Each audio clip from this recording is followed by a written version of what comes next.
Sveika, Loep!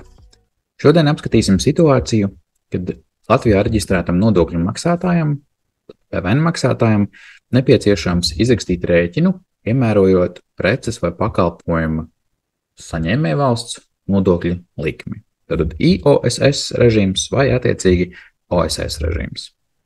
Šajā gadījumā, vedojot realizācijas rēķinu, būtu nepieciešams norādīt tādu nodokļu kodu, kas atbilst saņēmēja valstī. Noklusēti šāds iestatījums nav iestatīts, tad tavā datubāzē izrakstot rēķinu ne PVN maksātājiem no Eiropas Savienības tiktu piemērota Latvijas likme. Bet kā rīkoties? Modulī finanses pie iestatījumiem dzīvo visi nodokļu kodi. Nodokļu kodu sarakstā atradīsi arī tādus nodokļu kodus, kas ir atzīmēti slēgti, kā piemēram šie te OSS PVN kodi. Katrai valstī, kā redzi, ir divi kodi. Viens, kas paredzēts precēm, otrs pakalpojumiem. Ja atvēršu šo ierakstu vaļā, tad redzi tā rādīt ievietojot atzīme ir pieslēgts. Šajā gadījumā es viņu gribēšu sākt izmantot un atzīmēšu tikai realizācijā. Šāds slēgts noklusēt ir atzīmēts, lai izvēloties nodokļu kodu, ja neizmanto OSS režīmu, lai visi šie te nodokļu kodi tev vienkārši šajā sarakstā neglabātos pie rēķina vai attiecīgi piegādātāja rēķina izveides. Šajā gadījumā ieliksim, kad Austrija, tad tādu kodu drīkst izmantot tikai realizācijā, Beļģija drīkst tikai izmantot realizācijā un attiecīgi Bulgāriju drīkst izmantot tikai realizācijā.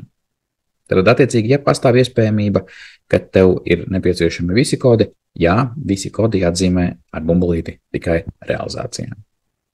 Ja tev šādu nodokļu kodu vispār nav, sazinies ar Moneo atbalsta personas. Tālāk modulī finanses ir iestatījumi, kas saucās valsts nodokļu grupas. Tātad gan precēm, gan pakalpojumiem ir viens ieraksts. Tad, ja mēs atvērsim preces vaļā, tad preces uz Eiropas Savienību PVN nemaksājot pēc OSS režīma. Tad divās kolonās ir savienoti dati, tad valsts pret konkrētās valsts nodokļu kodu. Tad valsts AT, jeb Austrija, un Austrijai piemērojams ir Austrijas 20% OSS režīma PVN kods. Tā attiecīgi Beļģija un Beļģijas PVN standarta likmes kods, Bulgārija un tā tālāk. Attiecīgi šajā gadījumā visas šīs ir standarta likmes. Un šīs likmes netiek atjaunotas gada vidū vai gada beigās visās datubāzēs. Automātiski no Moneo puses šo likmi maiņa, ja kāda konkrēta Eiropas Savienības dalībvalsts vai teritorija šo te nodokļu maina, tevi jāizmaina pašai. Tad valsts nodokļu kodu grupām mēs redzam šo savienošanos starp valsti un konkrēto nodokļu kodu. Ja šāda valsts nodokļu kodu grupas ierakstu te nav, arī tos jautā Moneo atbalsta personālam. Bet, lai tie stātos spēkā, galvenajos iestatījumos dodies uz realizācijas kontējuma sadaļu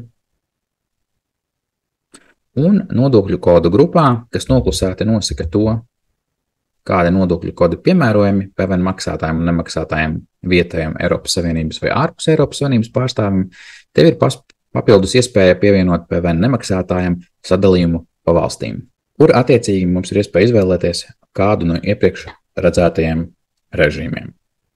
Tātad valstu sadalījumi, savienojumi pret konkrētiem nodokļu kodiem preču gadījumā un attiecīgi pakalpojumu gadījumā.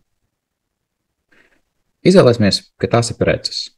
Mēs tirgojam preces uz Eiropas Savienību PVN nemaksātājiem.